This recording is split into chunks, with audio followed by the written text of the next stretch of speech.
Konnichiwa. Genki desu ka? Watashi wa genki desu. Watashi mo genki de. Anata genki desu ka? Genki desu. Nihon ni ikai masih desu desu ka? 3月17日2021です。自己紹介お願いします。はい。皆さん、こんにちは。私の名前はムハマド・アブダリ・フルマン・ナフィです。アブダンと呼んでください。私はインドネシアのジェンベルから来ました。私はアルフォーザン高等学校の2年生です。どうもありがとうございます。よろしくお願いします。皆さん、こんにちは。私の名前はアズカ・マラメンティアンダリです。アズカと呼んでください。私はアルフォーザンイスラムの義塾学校の高校3年生です。どうぞよろしくお願いします。次は日本にいるですか？本当に嬉しかったです。日本は楽しかったよ。でもまずRomo Kiai Haji Imran Zamzami S1 Dr. Nyai Hajarul Ifada SHMA もいつも導いてくれてどうもありがとうございます。先生たちと日本語の先生はいつも応援してくれてどうもありがとうございました。そうなんだ。ありがとうございます。はい、ありがとうございました。Sebelumnya wawancara ini akan kami sampaikan menggunakan dengan bahasa Indonesia agar para pemirsa lebih mudah untuk memahaminya. Nah, selanjutnya saya akan bertanya beberapa hal kepada kalian mengenai pertukaran pelajar di Jepang. Nah, kalian di Jepang itu tinggal di daerah mana sih dan berapa lama berada di sana? Untuk saya tinggal di kota Kurasuki, prefektur Okayama. Dan saya tinggal di kota Saku, prefektur Nagano. Nah, di sana di Jepang kami tinggal selama kurang lebih 4 bulan. Bagaimana sih proses seleksinya dan persiapan sebelum berangkat ke Jepang? Sebelumnya kami itu melewati beberapa rangkaian seleksi, mulai dari seleksi berkas, seleksi tulis, tes tulis, terus seleksi wawancara, bahkan ada seleksi dinamika kelompok. Semua kegiatan itu dilakukan di chapter Surabaya. Nah, dari ribuan peserta akan dipilih beberapa peserta yang lolos untuk diberangkatkan bersama seluruh peserta lainnya di seluruh Indonesia, dan untuk tahun ini kami berangkat bersama 24 peserta seluruh Indonesia. Nah, selain itu, persiapan kami sebelum berangkat ke Jepang, kami mengikuti serangkaian pembelajaran bahasa Jepang di pesantren, dan kami juga mendapatkan semacam electronic book yang berisi tentang kebudayaan dan kebiasaan-kebiasaan masyarakat Jepang yang kita dapatkan dari AFS Jepang, yang selanjutnya kita baca, kita pahami, dan kita pelajari isinya agar memudahkan kita untuk beradaptasi dengan lingkungan di sana. Nah, setelah 4 bulan menempuh pendidikan di negara matahari terpilih, bagaimana sih perbedaan sekolah di Jepang dan Indonesia? Nah, untuk sekolah di Jepang terdapat 2 macam. Yang pertama, public school atau sekolah negeri, dan kedua, private school atau sekolah swasta. Nah, kebetulan saya ditempatkan di private school, sekolah swasta. Nah, antara public school dan private school memiliki beberapa perbedaan. Salah satunya biaya sekolahnya. Nah, sekolah saya private school.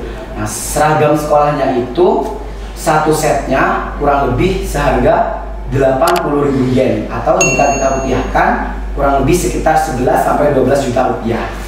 Nah, dari situ dapat kita lihat bahwa private school itu relatif lebih mahal dibandingkan public school. Namun, walaupun lebih mahal, private school lebih banyak diburu oleh masyarakat di sana karena memiliki kualitas yang bagus dan sarana dan prasarana yang lebih memadai.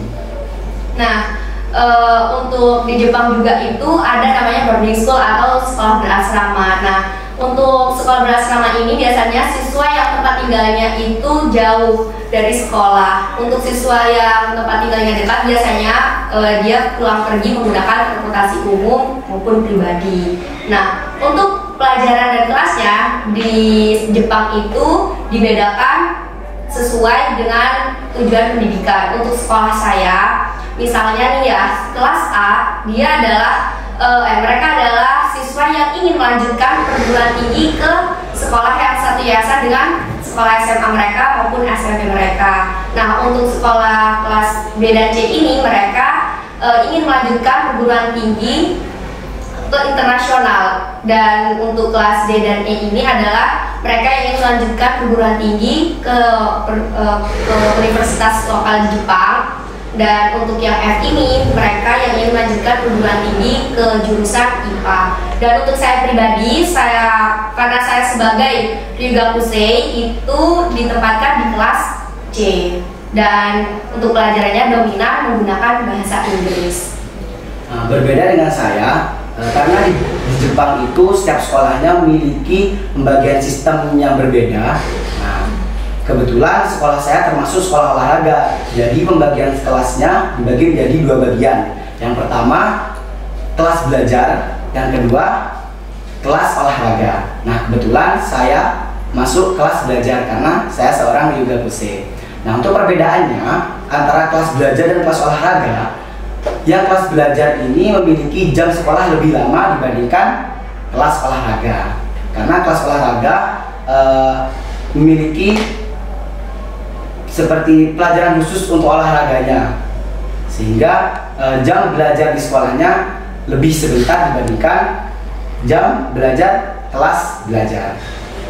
Kalau budaya sendiri bagaimana? Nah, untuk budaya nih ya, untuk pertemanan itu mereka lebih suka berkelompok. Dalam artian itu mereka apabila melakukan aktivitas untuk misal seperti contoh nih mau makan siang nih ya ke kantin, mereka akan berangkat dan kembali ke kelas bersama teman-teman mereka. Dan bedanya ini mereka tidak ada konflik atau perselisihan antar kelompok itu, yang menjadi baik sisi positifnya pertemanan mereka. Nah, kemudian untuk hubungan antara senior dan junior. Nah, di sana hubungan antara senior dan junior sangatlah baik karena di sana sama-sama menghargai dan saling menghormati. Seperti contoh, ketika junior ingin masuk kantin, nah ketika melihat di belakang ada senior, nah junior diam dan mempersilahkan senior untuk masuk kantin terlebih dahulu. Nah, di situ dapat kita lihat bahwa di Jepang itu junior sangat menghargai dan menghormati seniornya. Namun seniornya tetap hormat dan menyayangi junior-juniornya. Tadi katanya Mbak Asta sama Sandi tinggal di boarding ya, asrama. Nah, apa saja sih kegiatan yang dilakukan di asrama? Untuk di asrama ini kegiatannya untuk weekdays Senin sampai Jumat itu dimulai dari jam 7 pagi. Itu mereka melakukan aktivitas sarapan ya. Nah, setelah sarapan itu mereka melakukan kegiatan piket atau membersihkan asrama sekitar. Nah, setelah itu mereka akan bersiap-siap untuk berangkat sekolah hingga jam 8:30. Dan kebetulan saya di asrama, saya biasanya berangkat pukul jam 8.20. Untuk durasi belajar di sekolah itu mulai dari jam 9 sampai jam 5 sore, tidak termasuk dengan kegiatan ekstrakurikuler. Dan kebetulan saya mengikuti ekstrakurikuler mana itu biasanya mulai dari jam 5 sampai jam 6. Dan untuk kegiatan di malam hari itu, dan ini yang bikin saya shock atau kaget karena jam belajarnya sendiri itu dimulai dari jam 19.20 atau setengah 8 sampai jam 11 dengan diberi waktu istirahat hanya 35 menit. Ya, pertama awalnya saya kecapean ya, tapi karena saya terbiasa di pesantren ini udah sangat padat kegiatannya, jadi udah terbiasa di sana. Kalau saya kurang lebih kegiatan di asramanya sama dengan yang disebutkan Askar tadi. Selain aktivitas di asrama, adakah aktivitas lainnya yang kalian lakukan? Nah, karena di asrama dan di sekolah itu saya sudah padat banget kegiatannya, jadi saya tidak memiliki kegiatan di luar aktivitas asrama maupun di sekolah. Nah, kalau saya selain aktif mengikuti kegiatan di asrama maupun sekolah, alhamdulillah saya ada waktu luang untuk ikut berpartisipasi dan berinteraksi dengan komunitas Muslim Indonesia di Jepang, yakni Santri Sakura di bawah naungan pengurus cabang istimewa Nahdlatul Ulama Jepang. Nah, dengan terlibat dalam beberapa kegiatannya seperti pengajian rutin setelah juz setiap malamnya. Nah, hal ini sangat membantu saya karena di pesantren saya adalah santri tahfidz. Nah, jadi saya alhamdulillah setiap harinya memiliki waktu luang untuk memurojaah hafalan saya. Dan untuk kegiatan setiap Sabtu malam Minggu, nah itu kegiatan pembacaan Yasin dan tahlil. Nah, alhamdulillah saya diberi kesempatan untuk memimpin pembacaan tahlil. Nah, karena di pesantren kami di Pester Al Fauzan kita sudah diajarkan baca Yasin tahlil secara berjamaah. Nah, jadi saya tidak kaget dan bisa menjalankan tugas tersebut dengan baik. Kalian berangkat ke Jepang itu biaya sendiri atau beasiswa? Nah, kalau beasiswa itu dari mana dan program apa? Nah, untuk program kami Asia KKHC ini full beasiswa dari MEX atau Menteri Pendidikan dan Kebudayaan di negara Jepang. Kami mengucapkan terima kasih kepada Menteri Pendidikan dan Kebudayaan Jepang, khususnya pemberi beasiswa dan seluruh staf AFS Asia KKHC yang telah memberi kesempatan beasiswa ini kepada kami. Nah, untuk nominal beasiswa setiap bulannya itu dari pihak AFS Asia KKHC dibedakan menjadi dua. Untuk yang dormitory atau asrama dan host family atau bersama keluarga. Untuk yang dormitory itu per bulannya mendapatkan 15.000 yen atau setara dengan 2 juta, dan untuk yang host family atau yang bersama keluarga mendapatkan 5.000 yen atau setara dengan 700.000 rupiah. Nah, untuk biaya per bulan itu kita mengambilnya setiap akhir bulan dan kita mengambilnya melalui guru pembimbing kita di sekolah. Kira-kira kalian di Jepang itu punya identitas khusus yang kalian miliki nggak sih? Nah, iya, di sana kita memiliki identitas khusus. Nah, seperti ini.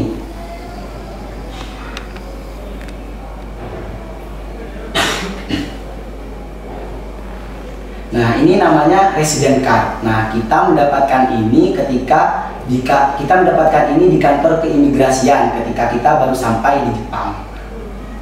Jadi setiap pelajar atau pekerja yang ada di Jepang pasti memiliki ini. Selanjutnya mengenai budaya di Jepang nih, bagaimana sih budaya masyarakatnya di sana? Nah, yang tentunya masyarakat tahu, maksudnya yang pemirsa dan Anda tahu itu, masyarakat Jepang itu suka menjaga kebersihan, suka berjalan kaki, dan tentunya mereka sangat disiplin pada waktu. Nah, uniknya nih di Jepang juga memiliki kesamaan seperti yang ada di pesantren kami di Pester Al Fauzan.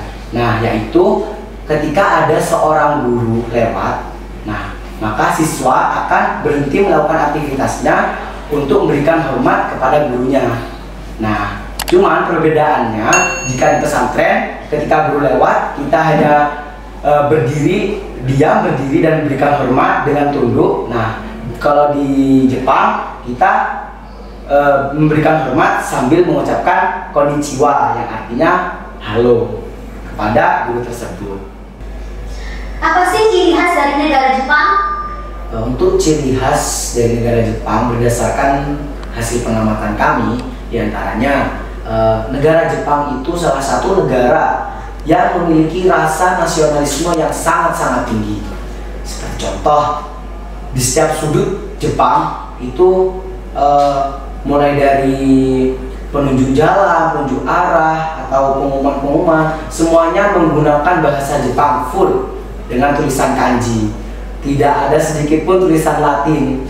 Nah, hal ini memaksa para pendatang seperti pelajar, wisatawan agar mempelajari dan memahami bahasa Jepang tersebut agar kita bisa paham. Nah, terkecuali jika kita bertanya kepada orang yang bisa dan paham berbicara bahasa Inggris. Nah, yang paling unik nih di Jepang itu setiap prefektur memiliki maskot atau ikan yang berbeda-beda di setiap prefekturnya. Maksudnya seperti contoh di prefektur saya atau di prefektur A ini memiliki souvenir yang tidak dimiliki oleh prefektur lain.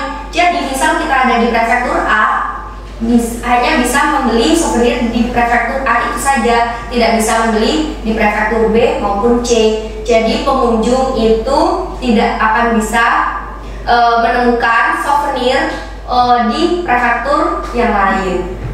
Nah, hal ini sistem seperti ini tidak sampai di Indonesia, yang mana kita bisa membeli souvenir di satu tempat yang bisa mendapatkan berbagai macam souvenir daerah lain, bahkan internasional. Nah, dampak negatif dari ini yaitu daerah yang ekonominya berkembang akan mendapatkan perekonomian yang monoton. Selanjutnya, Jepang itu kan terkenal dengan teknologinya nih. Bagaimana sih teknologi di sana? Seperti yang kita tahu, negara Jepang adalah negara yang memiliki teknologi yang sangat-sangat bagus dan canggih. Tidak usah jauh-jauh, dari hal kecil saja, toilet. Nah, toilet di sana itu benar-benar sangat canggih karena toilet di sana banyak menggunakan tombol-tombol otomatis. Iya nih, yang paling kita shock itu adalah tombol otomatisnya itu kan berbagai macam tombol, mulai dari cara membersihkan air, membersihkan hajat kita, bahkan untuk menghilangkan hajat kita. Dan yang uniknya ini, apabila kita membuang hajat, kita bisa menyamarkan suara hajat kita dengan mencet tombol musik, yang mana musik itu akan keluar suara burung atau suara air mengalir. Nah, di tombol otomatis itu juga ada tombol pengering setelah kita buang hajat gitu. Ya, memang harus diakui ya bahwa teknologi di Jepang itu memang sangat maju. Iya, benar sekali. Nah, selanjutnya setelah dari Jepang, apa yang Mbak Asta dan Mas Alfa akan lakukan? Untuk kontribusi selanjutnya, insya Allah kami akan meminta izin untuk membuat blog atau grup bahasa Jepang bersama teman-teman dan adik kelas kami. Kemudian kami akan minta izin kepada pengasuh pesantren, meminta diadakan asrama atau kamar bahasa Jepang. Hal ini agar memudahkan teman-teman kita di pesantren untuk mempelajari bahasa maupun budaya-budaya Jepang. Nah, yang terakhir, silakan kalian berikan kesan dan pesan untuk teman-teman dan juga para pemirsa. Nah, sebelumnya alhamdulillah kami bersyukur menjadi santri Pondok Pesantren Terpadu Al-Fauzan Lumajang karena berkat budaya, ilmu pengetahuan dan ilmu penerapannya yang sangat bermanfaat ketika kami di Jepang, dan kami berharap semoga apa yang kami dapatkan di Pondok Pesantren Terpadu Al-Fauzan ini bermanfaat dan barokah di kehidupan kami selanjutnya. Nah, untuk teman-temanku yang sedang menyantri di Pondok Pesantren Terpadu Al-Fauzan sekarang, ayo semangat belajarnya, mengajinya, dan belajar bahasa asingnya, dan tentunya semangat untuk mengikuti kegiatan-kegiatan yang diadakan Pondok Pesantren Terpadu Al-Fauzan agar tidak menyesal di kemudian harinya. Nah, untuk masyarakat yang menonton channel ini, jangan takut dan jangan ragu untuk memondokkan putra putri panjenengan di Pesantren Al-Fauzan, karena sudah terbukti di Pesantren Al-Fauzan tidak hanya diajarkan ilmu agama, tapi juga diajarkan ilmu pengetahuan umum dan life skill. Nah, hal ini yang sangat berguna bagi kehidupan kita di masa kedepannya. So, minasan, gambatte kudasai. Ya,